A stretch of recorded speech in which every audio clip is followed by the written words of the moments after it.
Esta semana el Ministerio de la Mujer presentó un estudio sobre los avances en la equidad de género durante la última década en nuestro país.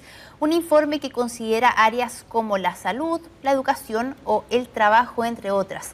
¿Son alentadores o lamentables los resultados de este estudio? Se lo preguntamos de inmediato a Karen Velázquez. Karen, buenas tardes. Hola Nati, ¿cómo estás? Muy buenas tardes. Tú lo has dicho, una radiografía a la mujer chilena en los últimos 10 años. De eso se trata este estudio que realizó el Ministerio de la Mujer y Equidad de Género en conjunto con Desarrollo Social. Justamente se basan en varios datos, entre ellos el censo del año 2017, el último censo que se realizó en nuestro país. Además destaca varias áreas, como por ejemplo el área laboral de las mujeres, si ha subido, ha disminuido también, cuánto ha sido este aumento y obviamente el tema de escolaridad que no es menor, además de la salud, entre otros ámbitos. Pero para saber mayores detalles de qué se trata este estudio, estamos también con el ministro de Desarrollo Social, Sebastián Sichel. ¿Cómo está, ministro? Muy buenas tardes. Gracias por recibirnos. Primero que nada, destacar lo más importante de este estudio. Mira, ya hay varios datos interesantes. Lo que hicimos fue una radiografía de los últimos 10 años y cosas bien importantes han pasado en beneficio de las mujeres. Lo primero y más importante, ha ido disminuyendo la brecha de ingresos, ha ido disminuyendo la cantidad de mujeres que no tienen ingresos propios. Si antes hablábamos de que era más de un 40% de las mujeres que no tenían ningún tipo de ingreso, hoy día solo es un tercio de las mujeres, y sobre todo también ha habido una participación laboral femenino más extendida. Problemas tenemos aún y bastante grandes. Los más importantes hoy día tienen que ver con las brechas de ingresos. Una mujer que trabaja formalmente tiene un 10% de brecha de ingresos con los hombres, pero si esa mujer declara ingresos, o sea, tiene ingresos de otras fuentes que no sean un trabajo formal, la brecha aumenta casi 3 veces, al 27%. Por lo tanto, las mujeres generan ingresos propios, trabajan en lugares distintos, pero su brecha de ingresos se alarga en la medida que esos ingresos no dependen del mercado laboral formal.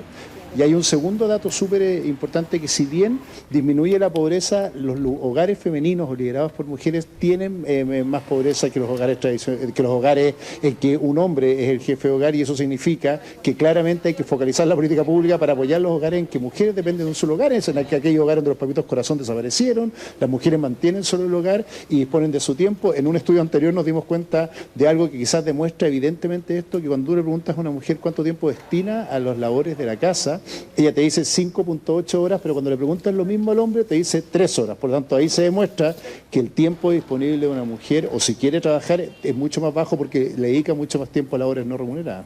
En temas de estudio también ha aumentado, digamos, esta brecha que existía hace 10 años. Sin embargo, la brecha salarial no es menor, ¿cierto? Usted lo destacó.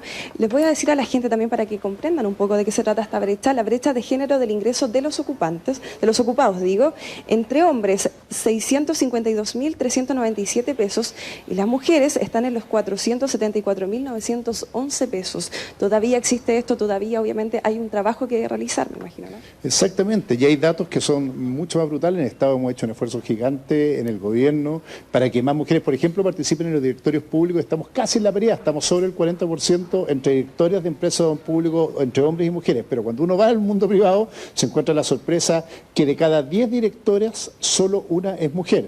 Claro, hace 10 años ese dato era peor, de cada 100 una era mujer, pero aún la brecha es demasiado más grande, y eso obviamente se manifiesta en toda la empresa hacia abajo. A medida que aumentan la responsabilidad de la empresa, más discriminación hay, más los hombres copan los lugares de poder y por lo tanto más brechas de ingreso hay, que eso manifiesta ese dato. Y hay otro dato que es bien doloroso para nosotros en el Ministerio de Desarrollo Social y que hemos hablado con la ministra Isabel Pla profundamente, que tiene que ver que cuando uno ve el dato de las mujeres que no estudian ni trabajan, que es un porcentaje bastante grande, casi el 17%, la mayoría de las que no estudian ni trabajan lo hacen porque tienen al cuidado a alguien del hogar. Entonces, si bien los hombres que no estudian ni trabajan lo hacen por otros factores, en el caso de las mujeres porque le dejaron a alguien al cuidado, o un hijo, o un adulto mayor, o un familiar, y por lo tanto no puede trabajar porque no tiene tiempo, porque está trabajando en la práctica, en la casa, el cuidado de algún familiar. En el Ministerio estamos trabajando en un programa de cuidados que trata de generar ingresos a aquellos sectores más vulnerables, que la mujer se queda cuidando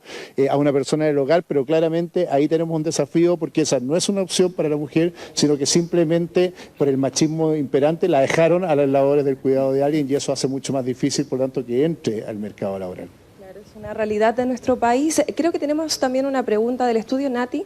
Karen, quería darle las gracias, por supuesto, al ministro que está con nosotros y hacerle una siguiente pregunta. En diciembre conocimos un informe del Foro Económico Mundial que afirmaba que la equidad de género, estamos hablando, por supuesto, a nivel mundial, se alcanzará en 100 años. También, por ejemplo, se dice que las mujeres tardarán 257 años en disfrutar las mismas oportunidades económicas de los hombres. Teniendo en cuenta este informe, no sé si el que dan ahora, el que estamos desglosando en esta oportunidad, estima en cuánto nos demoraríamos acá en Chile en lograr una equidad en las áreas que hace este estudio, como por ejemplo salud, trabajo y educación. ¿Hay algún pronóstico futuro respecto a esta situación? Claro, Natalia pregunta, ministro no tiene obviamente retorno, pero ella pregunta, dice que hay un estudio a nivel mundial, obviamente, que recalca que la brecha entre hombres y mujeres podría demorarse 100 años en alcanzarse. En nuestra realidad país, ¿es así? ¿Cuánto nos podríamos demorar nosotros en quizás eliminar totalmente esta brecha?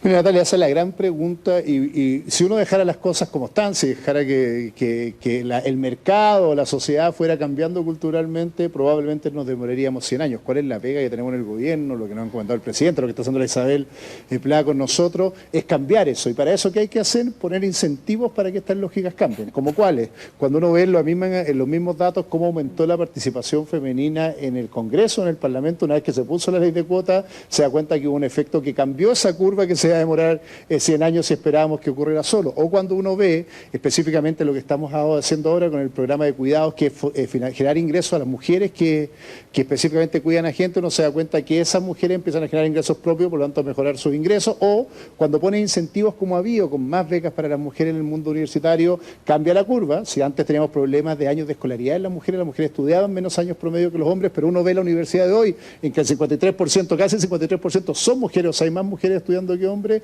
la curva se va corriendo. Entonces, ¿cuál es el desafío de verdad en esta lógica? No quedarnos esperando que esto se arregle solo, aquí tiene que haber un cambio cultural súper importante que está pasando y con movimientos como las tesis y otros han provocado finalmente que se tome conciencia mucho más fuerte de esto y tiene que haber un cambio regulatorio, es decir, poner los incentivos para que esto pase. Todos los programas de empleo, yo trabajaba en la Corfo antes, que hemos hecho orientados a las mujeres con programas específicos para mujeres, en el caso del financiamiento público, además con incentivos para que las empresas lideradas por mujeres tengan más fondos, provoca el cambio de la curva. Lo que no podemos hacer es demorarnos 100 años porque esto tiene que ver con un problema de justicia. Los países que desaprovechan el talento femenino se dan un lujo que no nos podemos dar en un país en subdesarrollo como Chile, en vía de desarrollo, porque simplemente estamos desperdiciando talento, oportunidades, capacidades por darnos el gusto de ser una cultura machista, y ese es el cambio cultural que diametralmente hay que hacer en el corto plazo. ¿Cuál es el desafío? Por lo menos desde la perspectiva de nuestro ministerio, es que lo más trágico de esa cifra es que una mujer cría solo su hijo y ese es el círculo de la pobreza que termina condenando a la familia completa. Y por lo tanto tenemos que hacer algo mucho más fuerte y vamos a hacer anuncio en el ministerio con cómo generamos ingresos para esas casas. Primero, papás que se hagan responsables de esos niños. Eso significa, vamos a estar viendo cómo abrimos los registros comerciales o el DICOM para que se publiquen los deudores de pensiones de alimentos y la capacidad finalmente de que haya corresponsabilidad en las labores del hogar y en el financiamiento del hogar para aquellos hijos que están solos, porque ahí es donde a las mujeres se les carga más la mano. Cuidando a otros, haciéndose responsables solo de los hijos, 1 de cada 3 hogares en Chile está liderado por una mujer sola. Y por lo tanto es ahí donde el Estado tiene que hacer la diferencia, porque las brechas de ingreso se van a disminuir desde allá. Y un tirón de orejas bien abierto al mundo de las empresas. Las empresas acá no necesitamos las leyes para que cambien las culturas. Cuando vemos ese dato de los directorios, algo te dice de que las empresas han andado mucho más lentas de lo que esperábamos. Hace unos años alguien decía, mira, no es que no hay mujeres con capacidad de ser directoras de empresas. El Ministerio de la Mujer creó un registro de mujeres donde hay más de 4.000 mujeres registradas con capacidades, con títulos, con profesiones para ser directora de empresa. Ahora que empieza la renovación de los directorios vamos a ver si este cambio cultural o esta apertura a la inclusión femenina se manifiesta en toma de decisiones de poder al interior de las empresas. Perfecto, muchas gracias, ministro. Agradecerle también, obviamente, por esta entrevista, pero no quiero cerrar en eso, también quiero recalcar otro de los datos que llama la atención en esta encuesta, porque precisamente tiene que ver con el tema de violencia contra las mujeres.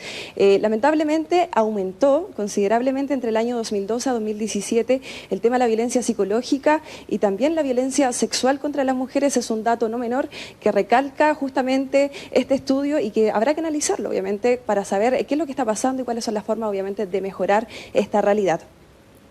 Claro, se avanza quizás en algunas áreas, pero no al ritmo que quisiéramos. Karen, muchas gracias y gracias también al ministro Sichel por estar con nosotros acá en Tele 13 Tarde. Que estés bien. Buenas tardes. Buenas tardes.